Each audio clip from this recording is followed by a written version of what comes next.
So we're installing a used, welcome back YouTube, a used window motor and regulator in this Hyundai over here.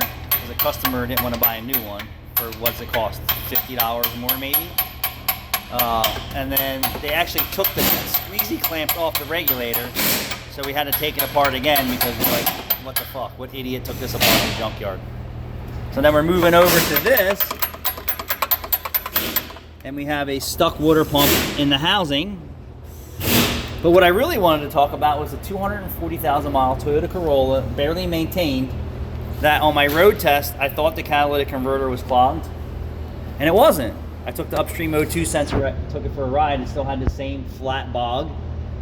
So then I do a visual inspection, I see an aftermarket mass airflow sensor, and I'm like, okay, but there's no codes, no warning lights. So I'm like, is it a bad mass? Is it aftermarket mass? Because aftermarket parts suck. And then I wound up saying, oh, fuck it, let me just reset the adaptives and see what it's like. I reset the adaptives and took it for a ride. I can actually spin the tires in the rain. I could not spin the tires in the rain on my first 2 road tests. After resetting the adaptives and taking it for a road test, it could spin the tires. Now it's got power. So I don't know, it's the mass screwing with the PCM. I don't really care.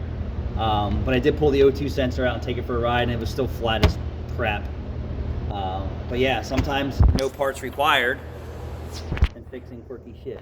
Thanks for watching.